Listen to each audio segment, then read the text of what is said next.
The 10 Commandments don't come out of nowhere. They are what God says to Israel after he rescues them out of Egypt and then brings them to the foot of Mount Sinai. And God's offer is this: listen to my voice and keep my covenant. Okay. The terms of this covenant are gonna set you apart. So you'll be a holy nation set apart. You'll be a priestly kingdom, and then my representatives to the nations. So that's God's offer, and the 10 Commandments are the first of these terms of the covenant. And they begin this way. Exodus 20, verse 2. I am Yahweh, your Elohim, who brought you out of the land of Egypt, out of the house of slavery. So notice what we begin with is who God is to the people. This is a family whose fundamental identity is we used to be slaves. So we are a liberated people. Yahweh is our liberator, which means that one way to think about the 10 Commandments is it's like a freedom ethic. It's the ethic of the free. How to live as a free people. Yeah. Also, this thing of I am Yahweh, your Elohim. I'm yours.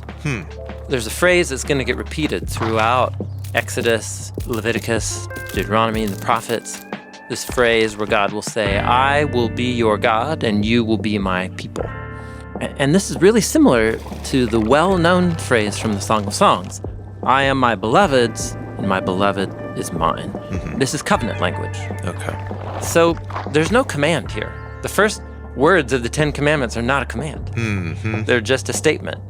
So with that in mind, let's now hear the first actual command of the 10 words. There will not be for you any other Elohim before me. Now, that little phrase, before me, al panei or al panai, is a very common prepositional phrase. This is the grammar term to refer to something being in a physical location, like right in front of you.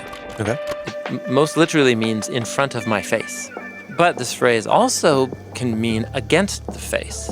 Okay. So let's say you have a hostile army coming towards you. They are also before your face. Before your face, but they're coming against you. Against your face. Okay. Yeah. Yeah, okay. So this phrase, al panei, also, this can be confusing to us, can be used not in the sense of in front of you, but in the sense of beside you. It is sometimes used in the sense of instead of. It's very flexible. It's very flexible, but you can actually plug this idea of no other Elohim into every one of those meanings, and it works. So don't put anything else in front of me, beside me, against me, instead of me. There will not be for you any other Elohim. No thing else is your life. Okay. And Elohim is the Hebrew word that just means spiritual being. Yes, and it is used to refer to the one God of Israel, creator of all, but then also to other spiritual beings, real or imagined. We do know that there's other spiritual beings. We call them the host of heaven. Yeah, and then they're also called by other titles in the Bible. So messengers, that is angels. You have the divine council members, like the sons of God, spirits. This is the class of creatures that are spiritual beings. Deuteronomy 10:17, Moses says, Yahweh, your Elohim, he is the Elohim of Elohim. Yeah, he's in a class of its own. Yes, any other spiritual being other than Yahweh isn't on the same rank as Yahweh. Yeah. And is not worthy of your ultimate loyalty and allegiance. Okay.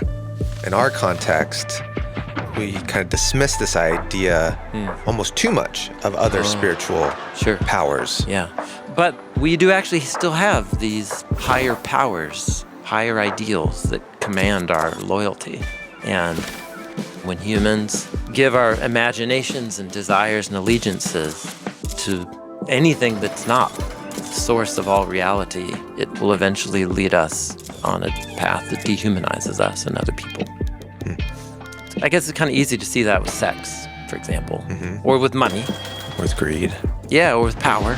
When those become ends in themselves, it leads to our destruction. Yeah. It's possible to live your human existence in a lie, thinking that someone or something or some power has a claim on me that it actually doesn't. But when I get in touch with the one who truly has a claim on my life, because they are the author of my life, then I'm living in the truth and I'm living in the road to freedom. That's a concept that we're watching come into birth right here as we hear God say these words. These are world-shaping words. And it's just the first command.